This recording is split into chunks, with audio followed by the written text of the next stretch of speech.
trabajo en Basortu, que es un proyecto de producción de frutas y verduras. Somos 4 personas y al mismo tiempo pues también trabajamos en Masquillo, que es una conservera colectiva que lleva varios años funcionando en Ceberio.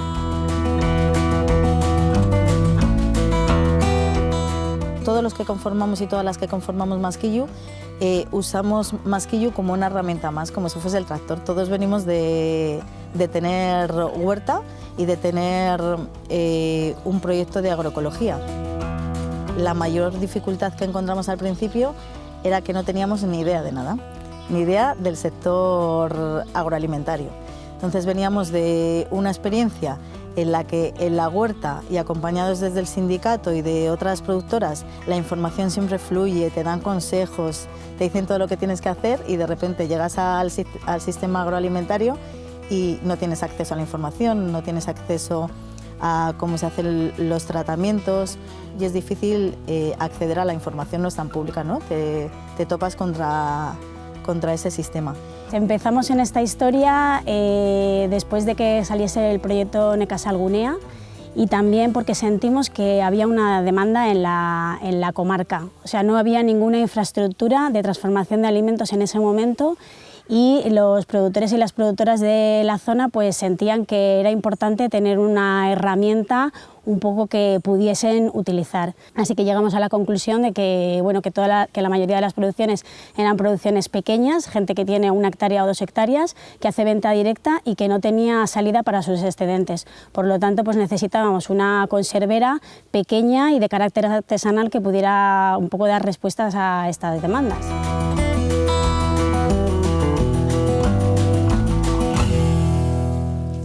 Hoy vamos a elaborar penca de acelga. Con la acelga se pueden hacer bien elaborar solamente las pencas y hay gente también que quiere hacer la hoja troceada, pero hoy nos centramos solamente en la penca. Entonces lo primero que hacemos es cogemos las pencas de nuestras huertas y luego vamos a ir lavando cuidadosamente toda la penca para quitarle todos los restos de tierra que tenga.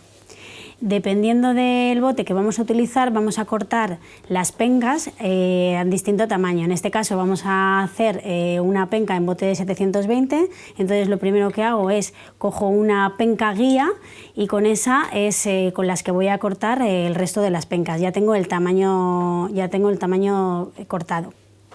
Más o menos en cada bote vienen a caber unas 12-13 pencas de acelga.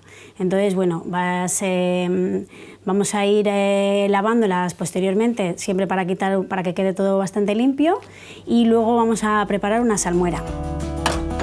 Nosotras preparamos la salmuera con 20 gramos de sal por litro de agua y 2 cucharadas de zumo de limón, que más o menos son unos 2 gramos de ácido cítrico. No utilizamos ningún otro ingrediente, solamente agua, limón y sal, sin ningún tipo de conservantes más allá que de los naturales. Colocamos en una olla el agua y le añadimos el limón y la sal y dejamos que llegue a hervir durante unos minutos y después empezamos a dejar que se temple un poco. Las acelgas no las cocinamos, las vamos a meter en crudo porque al cocinarlas empieza el proceso de oxidación y la penca pues se pondría un poco fea, se pondría negra. Entonces, bueno, según nuestra experiencia hemos comprobado que es mejor cocinarlas, o sea, meterlas en crudo porque luego ya con el tratamiento térmico del autoclave la penca se va a cocinar. Cuando ya tenemos todas las pencas metidas dentro de los botes, vamos a ir añadiendo la salmuera hasta el borde y vamos a cerrar. Como en Masquillo trabajamos con autoclave, pues tenemos la posibilidad de hacer elaboraciones un poco distintas. En este caso, las pencas de acelga, por su pH, pues necesitan un tratamiento un poco alto, entonces nosotras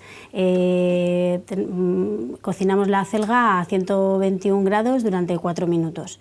El programa es de 1 hora, hora y media, y bueno, cuando están listas simplemente se tienen que enfriar y luego hacemos el posterior etiquetado.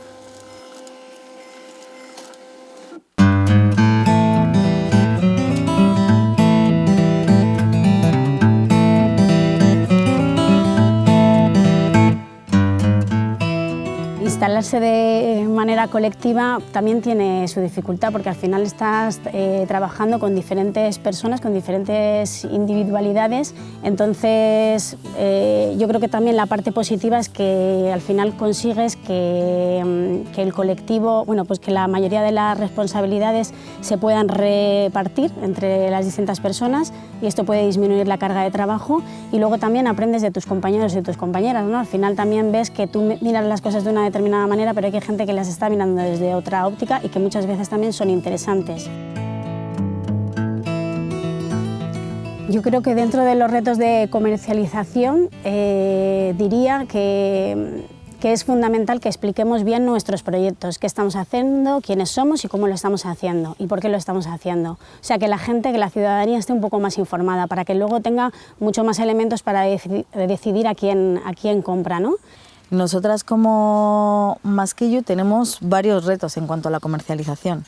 Establecer sinergias, ¿no? Muchas veces nos cansamos de hacer viajes a Bilbao, de llevar productos y nos podríamos coordinar de otra manera, o con el uso de vehículos compartidos o con una organización diferente, pero sí está ese reto.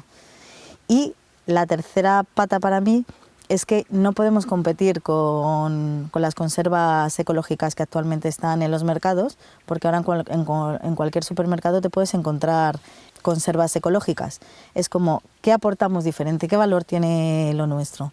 Pues que es comida de nuestras huertas, que es comida local, que tiene kilómetro cero, que la elaboramos artesanalmente. Y luego también tiene que entender que tenemos que cambiar un poco los hábitos de consumo, ¿no? Nos hemos acostumbrado a consumir determinados productos, muchas veces no son ni producidos localmente ni son productos de temporada, entonces también hay que hacer ese esfuerzo un poco en cambiar algunos de los hábitos a las que estamos muy acostumbradas.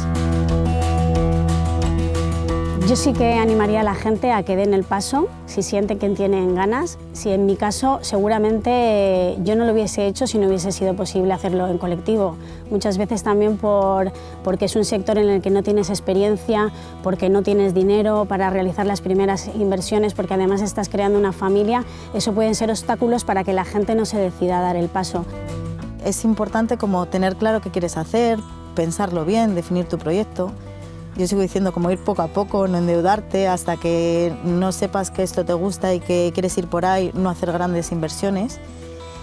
Hay un montón de gente que está dispuesta a compartir sus aprendizajes, entonces pasearte antes, hablar con la gente, qué le ha funcionado, qué no le ha funcionado, compartir, ¿no?